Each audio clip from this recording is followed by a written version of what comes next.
Assalamualaikum warahmatullahi wabarakatuh. Hai kawan, salam jumpa, salam kenal. Dari aku, anak yang bernama Saha. Aku ingin mempersembahkan cerita. Ini kisah tentang sebuah legenda. Cerita yang sangat legenda ini berasal dari Provinsi Jawa Timur yang berjudul Cindelaras dengan karangan Gibran Maulana.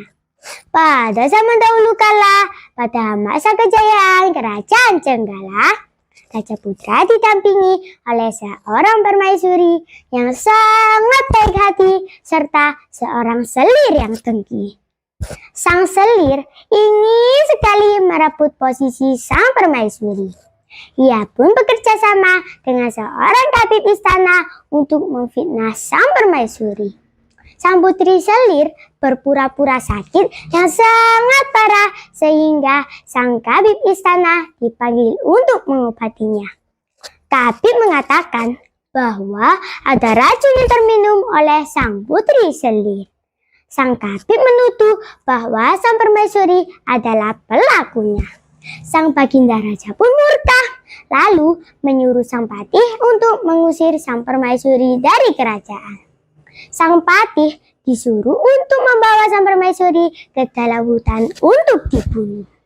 Sang patih melakukannya, tetapi sang patih tidak tega untuk membunuh sang permaisuri yang sedang mengambil tersebut.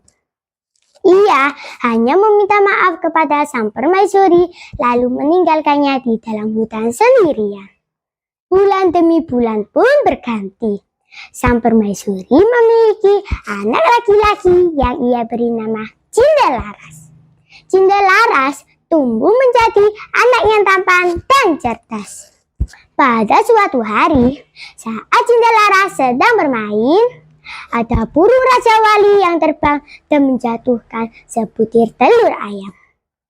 Cindelaras mengambil dan membawa pulang telur tersebut untuk ia rawat di rumah. 3 minggu kemudian, telur itu telah menetas menjadi anak ayam yang lucu. Cindelaras merawat ayam tersebut hingga ayam tersebut menjadi anak ayam jago yang besar dan tangguh. Tetapi anehnya, kokokan ayam itu berbeda dengan kokokan ayam lainnya. Kukuruyuk, tuanku Cindelaras, rumah di tengah alas, atapnya daun kelaras, ayahnya Raja Putra. Mendengar kokokan itu, membuat sang Cindelaras menanyakan siapakah ayahnya, di manakah ayahnya, dan mengapa mereka tinggal di dalam hutan kepada ibu baginda. Ibunya pun menceritakan apa yang sedang terjadi. Setelah mendengar cerita dari ibunya, Cindelaras tekad untuk mendatangi istana sang raja sambil ditemani oleh ayam jagonya. Setelah tiba di sana, ia melihat pertarungan ayam yang sangat seru. Karena Cindelaras membawa ayamnya, membuat salah satu rakyat kerajaan menantang ayam milik Cindelaras. Mereka pun beradu ayam, dan akhirnya ayam milik Cindelaras menang dengan sangat singkat. Melihat kejadian itu, membuat rakyat kerajaan lainnya menantang ayam milik Cindelaras lagi. Walaupun diadukan beberapa kali, ayam milik Cindelaras tidak terkalahkan.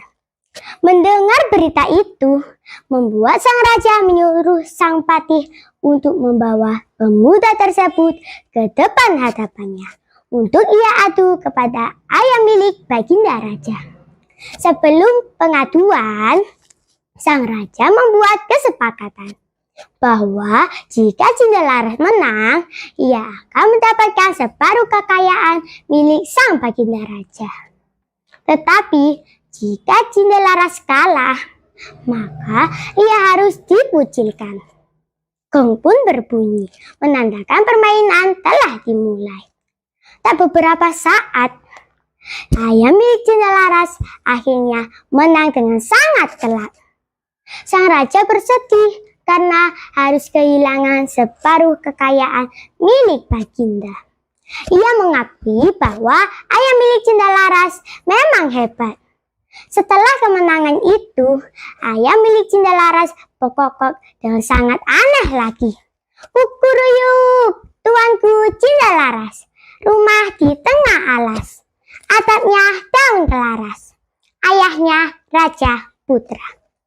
Mendengar kokokan itu, membuat sang raja menyadari bahwa yang ia tantang adalah anaknya sendiri. Dia pun langsung memeluk anaknya tersebut dan menjemput sang permaisuri yang ada di dalam hutan tersebut. Dan sang raja murka kepada sang putri selir. Sang putri selir pun dipenjarakan di penjara bawah tanah. Saat Cendalaras sudah dewasa, ia menggantikan ayahnya sebagai raja. Mereka pun hidup bahagia selamanya. Nah teman-teman, dari cerita tadi, hikmah yang bisa kita ambil adalah kebenaran akan selalu menang melawan kejahatan. Sekian dulu dari cerita saya, semoga bermanfaat bagi kita semua. Terima kasih. Wassalamualaikum warahmatullahi wabarakatuh.